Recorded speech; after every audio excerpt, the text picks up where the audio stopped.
है hi everybody, welcome back to my channel. तो इस वीडियो में हमने शेयर किया स्ट्रेट कुर्ता। ये कुर्ता हमने बनाया है कॉटन मटेरियल से, जिसे ऑर्डर किया है वेबसाइट से, जिसका नाम है डिज़ाइन कार्ड। इस वेबसाइट्स पे आपको बहुत ही अच्छे कॉटन प्रिंट्स मिलेंगे और भी डिफरेंट टाइप ऑफ फैब्रिक मिलेंगे, लाइक नेट का फैब्रिक हो, ऑर्गेन्जा हो, रेयॉन हो, तो वो सब भी फैब्रिक आपको इस वेबसाइट पे मिल जाएगा। प्लस आपको इस पर बीड्स भी मिलेगा, जिससे आप लटकन बना सकते हैं, and different type of threads मिलेगा। इस वेबसाइट पे आप कुछ भी ऑर्डर करेंगे और मेरा कूपन को इस्तेमाल करेंगे तो आपको एडिशनल 10% डिस्काउंट मिलेगा। So guys, now let's get started. तो कुर्ती बनाने के लिए आपको फैब्रिक को 4 भाग में फोल्ड करना होगा। फिर आपको अपना शोल्डर मेजर करना होगा और आर्मोल्स, मेरा शोल्डर है 7 और आर्मोल भी मेरा 7 है। इन दोनों ही पॉइंट से हमने बॉक्स बना लिया है। जहाँ आपका आर्मोल्स एंड होता है वहीं हमने अपना चेस्ट राउंड मेजर किया है। मेरा चेस्ट राउंड है 11 इंच और वो किस तरीके से आया उसका फॉर्मूला मैं आपको स्क्रीन पे दे दी हूँ। फिर आपको वहाँ से 15 इंच पे एक पॉइंट मार्क करना होगा और वहाँ आपको अपना वेस्ट राउंड मेजर करना होगा। तो मेरा वेस्ट राउंड है 10 इंच। अब हम 21 इंच पे एक पॉइंट मार्क करेंगे और वहाँ हम अपना हिप्स राउंड मेजर करेंगे। तो मेरा हिप्स राउंड 11 इंच है। अब हम वेस्ट राउंड का पॉइंट और हिप्स राउंड का पॉइंट और चेस्ट राउंड का पॉइंट इस तरीके से जॉइन कर लेंगे शेप देते हुए। और नीचे दामन का हिस्सा है ऑल ओवर हम 11 इंच पे एक पॉइंट मार्क करेंगे। जब आप स्ट्रेट कुर्ती बनाते हैं तो आपका जितना भी हिप्स राउंड आता है उसी हिसाब से आपको दामन का हिस्सा लेना होगा। इस तरीके से आप लेंगे तो आपका प्रॉपर स्ट्रेट कुर्ती मिलेगी। और आप सभी पॉइंट्स को जॉइन कर लीजिए। अब हम यहाँ फ्रंट आर्मोल के लिए अंदर की तरफ 0.5 इंच पे एक पॉइंट मार्क करेंगे, ऊपर से स्ट्रेट लाइन देते हुए जॉइन कर लेंगे। फिर बाहर से 1 इंच का एक पॉइंट मार्क करेंगे और कर्व शेप देते हुए जॉइन कर लेंगे फ्रंट आर्मोल के लिए। और बैक आर्मोल के लिए आपको अगेन बाहर से एक 1 इंच का पॉइंट मार्क करना होगा और कर्व शेप देते हुए जॉइन कर लेना होगा। अब इन सारी मार्किंग एरिया को कट कर लेना होगा। ध्यान दीजिए, आपको सिर्फ बैक पार्ट कट करना होगा। तो हमने कट कर लिया है। फिर आपको फ्रंट पार्ट लेना होगा, उसे अगेन हाफ में फोल्ड करना होगा और फ्रंट आर्मोल की कटिंग कर लेना होगा। अब हम यहाँ स्लीव कट करेंगे। तो स्लीव कट करने के लिए हमने बचा हुआ फैब्रिक का इस्तेमाल किया है।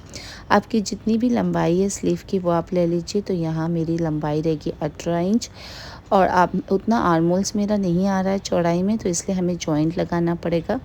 तो साइड में आप 4 भाग में कपड़ा फोल्ड करके रख लीजिए। फिर आपका जितना भी आर्मोल्स है, जैसे कि मेरा 7 है तो मैंने 9 इंच पे एक पॉइंट मार्क किया। फिर बाहर की ओर 2.5 इंच पे एक पॉइंट मार्क किया है। कर्व शेप देते हुए इसे जॉइन कर लिया है। फिर आधा इंच का मार्जिन देते हुए अगेन हमने फ्रंट आर्मोल भी बना लिया है। आगे की तरफ हमने राउंड आर्म्स का मेजर लिया है, 1 इंच लूजिंग, 1 इंच मार्जिन। फिर सभी पॉइंट्स को आपको जॉइन कर लेना होगा और आपको ये पार्ट कट कर लेना होगा। हमने यहाँ सिर्फ बैक आर्मोल कट किया है। कट करने के बाद साइड में आपका थोड़ा सा जॉइंट आएगा, इस तरीके से आपको जॉइन कर लेना होगा दोनों स्लीव पे। अब हम यहाँ फ्रंट आर्मोल की भी कटिंग कर लेंगे। अब हम दोनों स्लीव को अलग अलग प्लेस कर लेते हैं एंड इसकी जो आगे की किनारी है उसे आपको डबल फोल्ड कर लेना होगा और नीचे जो जॉइंट आया है वो भी आपको इस तरीके से जॉइन कर लेना होगा। स्लीव को सीधा रखना होगा, जो जॉइंट है उसे उल्टा रखते हुए स्ट्रेट आपको सिलाई दे देना होगा। और आगे की किनारियों को हमें डबल फोल्ड करते हुए मोड़ लेना होगा। अब हम नेक के लिए फ्रंट पार्ट का पैच बनाएंगे जो हमारा नेक के पास आएगा। तो उसका इंच हमने 13 इंच लंबाई में लिया है और चौड़ाई में फोल्ड करने के बाद हम ले रहे हैं 1-1 इंच। मतलब टोटल हमारा आएगा 2 इंच की चौड़ाई बनेगी नेक की। तो ऑल ओवर मार्क करने के बाद स्ट्रेट लाइन ड्रॉ कर लेंगे एंड इसे भी हम कट कर लेंगे।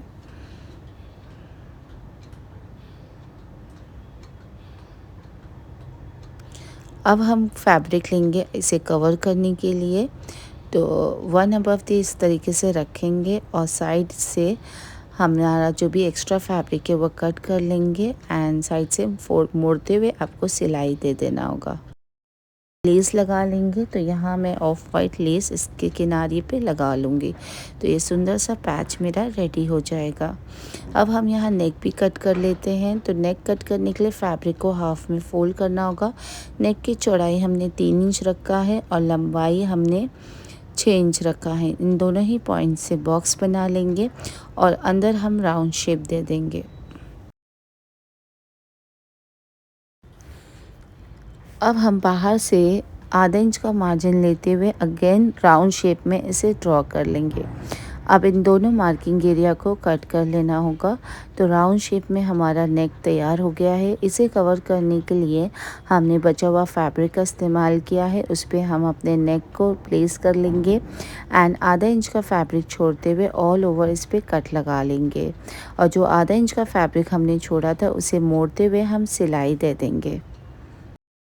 तो यहाँ मेरा नेक रेडी हो गया है। अब हम फ्रंट पार्ट पे सबसे पहले जो स्ट्रेट वाला पैच हमने ड्रॉ किया है वो प्लेस करेंगे। तो ऊपर से हमें 3 इंच पे एक पॉइंट मार्क करना होगा, उसके नीचे हम पैच लगाएंगे। तो इस तरीके से आपको रखना होगा, उस किनारे पे सिलाई देना होगा लेस की तरफ। फिर आपको नेक को उसके ऊपर रखते हुए अंदर से किनारे की तरफ सिलाई दे देना होगा। अब आपको आधा इंच का फैब्रिक छोड़ते हुए ऊपर से कट लगा लेना होगा। आधा इंच का फैब्रिक हमने छोड़ा था, उस पर हम कट्स लगा लेंगे ताकि जब आप फ्लिप करें तो आगे की तरफ छोड़ ना आए। अब हम इसे फ्लिप कर लेंगे। फ्लिप करने के बाद ऊपर से सिलाई दे देंगे। अब हम यहाँ बैक पार्ट का भी नेक बना लिया है। बस इसकी जो लंबाई है वो हमने 4 इंच रखा है और सेम जैसे हमने फ्रंट पार्ट का नेक तैयार किया था उसी तरीके से आपको बैक पार्ट का भी नेक तैयार कर लेना होगा। अब इसे मोड़ते हुए ऊपर से सिलाई दे देंगे।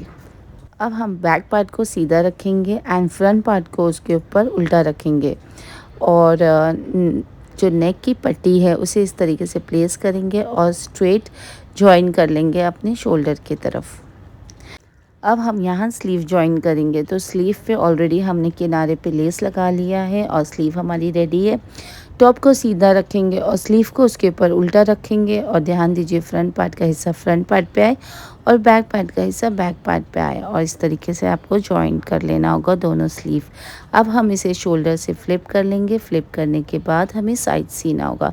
साइड आपको सिर्फ हिप्स राउंड तक सीना होगा। नीचे की किनारी आपकी ओपन रहेगी। जहाँ ओपन रहेगी वहाँ आपको डबल फोल्ड करते हुए सिलाई दे देना होगा। साइड कट पे और नीचे दामन के हिस्से को भी डबल फोल्ड करते हुए सिलाई दे देना होगा। तो यहाँ मेरी कुर्ती रेडी हो गई है। कुर्ती के नीचे आप पैंट कैरी कर सकते हैं, प्लाजो कैरी कर सकते हैं अपने चॉइस के हिसाब से। सो गाइस वीडियो पसंद आए तो मेरे चैनल को ज़रूर सब्सक्राइब करिए।